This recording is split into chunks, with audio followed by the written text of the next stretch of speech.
Hello dear students, દરેક વિદ્યાર્થીનું સ્વાગત છે આપણી બધાની યુટ્યુબ ચેનલ કનેજીયા સર.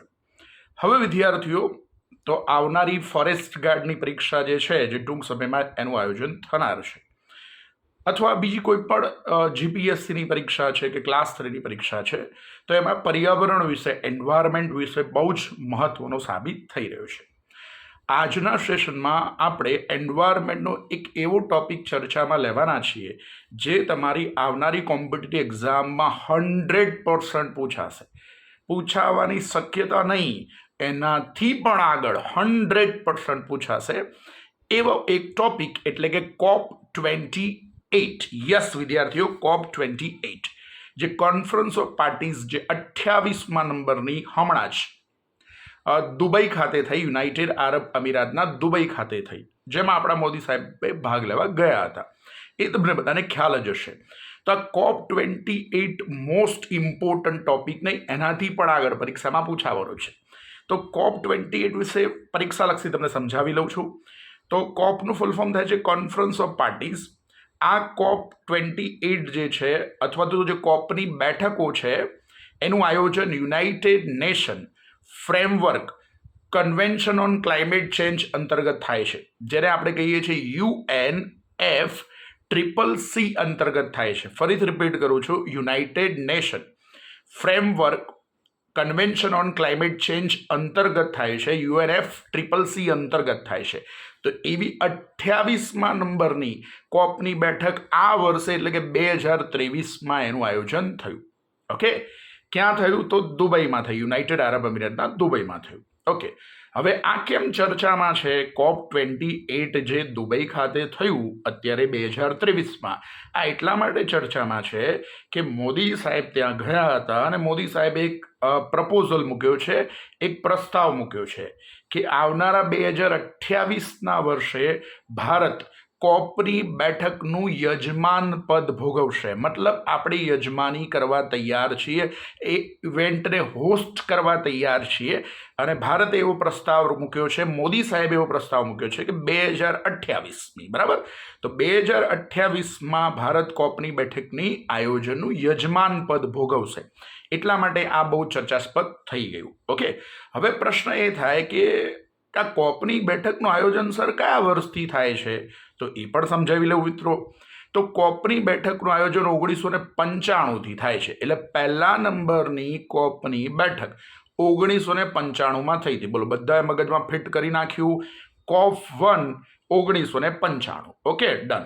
બીજી એક વસ્તુ ખાસ યાદ રાખવી કે કોપની બેઠકનું આયોજન દર વર્ષે થાય છે. એટલે COP1 જે હતી 1995માં, તો પછી COP2 છે એ 1996માં, COP3 છે 1997માં. એ રીતે દર વર્ષે કોપની બેઠકનું આયોજન થાય છે. તો આ પણ એક પરીક્ષાલક્ષી થઈ ગયું. પરીક્ષામાં એવો પ્રશ્ન પૂછાય કે કોપની બેઠકનું આયોજન દર 2 વર્ષે થાય છે, તો તમારે કહી દેવાનું કે આ વિધાન ખોટું છે. દર 2 વર્ષે ના થાય, દર વર્ષે થાય છે. હા, આ કોપની બેઠકનું આયોજન શું ભારતે ભૂતકાળમાં એનું યજમાન પદ ભોગવેલું છે? દાખલા તરીકે મોદી સાહેબે અત્યારે પ્રસ્તાવ મૂક્યો કે 2028માં જે 33મા નંબરની કોપની બેઠક આવશે, એનું ભારત યજમાન પદ ભોગવશે. મતલબ એવો પ્રસ્તાવ મૂક્યો છે, પ્રપોઝલ મૂક્યું છે. હવે અપ્રુવલ બાકી છે. તો પ્રશ્ન એ થાય કે શું ભારતે આના પહેલા ક્યારે કોપની બેઠકનું યજમાન પદ ભોગવેલું છે? તો તમારો જવાબ આવશે હા, ભારતે ભૂતકાળમાં એક વખત કોપની બેઠકનું યજમાન પદ ભોગવેલું છે. તો એ તમારા માટે હવે પરીક્ષાલક્ષી બની શકે.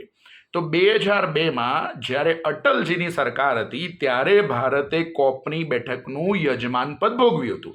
તો વિચારો ચલો કે 2002માં કોપની બેઠક જે હશે એ કયા નંબરની કોપની બેઠક હશે? વિચારો. જો પહેલા નંબરની 1995માં હતી, તો જો 95, 96, 97, 98, 99, 2001 અને 2, એટલે COP8, 8મા નંબરની કોપની બેઠક. ચલો, ક્લિયર? તો ભારતે કોપની કયા નંબરની બેઠકનું યજમાન પદ ભોગવેલું છે? તો તમારો જવાબ આવશે COP8, 2002, નવી દિલ્હી. અને અટલજી એ વખતે આપણા વડાપ્રધાન હતા. આ વસ્તુ ખાસ યાદ રાખવી. અને હા, પહેલી જે કોપની બેઠક મેં તમને કહી હતી ને, એ 1995માં જર્મનીના બર્લિન ખાતે થઈ હતી. આ પણ મગજમાં મસ્ત ગોઠવી નાખ્યું. ઓકે, આ લેટેસ્ટ છેલ્લામાં છેલ્લી કોપની બેઠક એટલે હમણાં દુબઈ વાળી, 2023 વાળી, COP28. ઓકે, અને હા, એક બીજી વસ્તુ કહી દઉં છું, એ પણ પરીક્ષાલક્ષી છે કે ભાઈ કોપની બેઠકનું આયોજન દર વર્ષે થાય, બરાબર, પણ એક વર્ષ એવું હતું અત્યાર સુધી કે એ વર્ષે કોપની બેઠકનું આયોજન નહોતું કરી શકાયું અનિવાર્ય કારણોસર, અને એ વર્ષ હતું 2020નું. કારણ કે 2020માં સમગ્ર વિશ્વમાં કોવિડ પેન્ડેમિક ફેલાયેલો હતો, કોરોના પેન્ડેમિક ફેલાયેલો હતો, એટલા માટે 2020માં ખાલી એનું આયોજન થઈ શક્યું નહોતું. બાકી દર વર્ષે એનું આયોજન થયેલું છે. ઓકે, તો આટલું મગજમાં યાદ રાખવું, ખાલી એક જ વર્ષે આયોજન નહોતું થયું. કયું વર્ષ? તો 2020. બીજી વસ્તુ, કોપની બેઠકનું આયોજન દર કેટલા વર્ષે થાય છે? તો દર વર્ષે. ચલો, ત્રીજો પ્રશ્ન, કોપની પહેલી બેઠકનું આયોજન કયા વર્ષમાં થયું? તો 1995, જર્મની, બર્લિન. ઓકે, ચોથો પ્રશ્ન, ભારતે કોપની કઈ બેઠકનું યજમાન પદ ભૂતકાળમાં ભોગવેલું છે? તો COP8 2002, નવી દિલ્હી, અટલજી. ઓકે, અને છેલ્લો પ્રશ્ન, અત્યારે છેલ્લી કોપની બેઠક ક્યારે થઈ? તો COP28 28માં નંબરની 2023માં દુબઈ, યુનાઇટેડ આરબ અમીરાત ખાતે. અને છેલ્લો પ્રશ્ન, સંભવિત રીતે ભારતને યજમાન પદ મળી શકે છે કયા વર્ષમાં? તો તમારો જવાબ આવશે 2028માં, એટલે એ નંબરની કોપની બેઠક આવશે 33મા નંબરની. ઓકે, આ બધી જ વસ્તુ ડેટા તમારા મગજમાં યાદ રહેવા જોઈએ. જે રીતે મેં મોઢે યાદ રાખીને બોલ્યા એ જ રીતે વિદ્યાર્થીઓ, મને વિશ્વાસ છે તમને પણ યાદ રહી જ જશે. અને હા, બીજો એક નાનકડો પ્રશ્ન થતો હોય કે સર આ કોપની બેઠકનું આયોજનનો હેતુ શું છે? Conference of parties. તો તમને બધાને ખ્યાલ જ હશે કે ક્લાઇમેટ ચેન્જ, જેને આપણે ગુજરાતીમાં જળવાયુ પરિવર્તન કહીએ છીએ, તો એના નિયંત્રણ માટે આ કોપની બેઠકનું આયોજન કરવામાં આવતું હોય છે. Okay, yes. અને તમને બધાને ખબર છે જળવાયુ પરિવર્તન માટે કોણ જવાબદાર છે?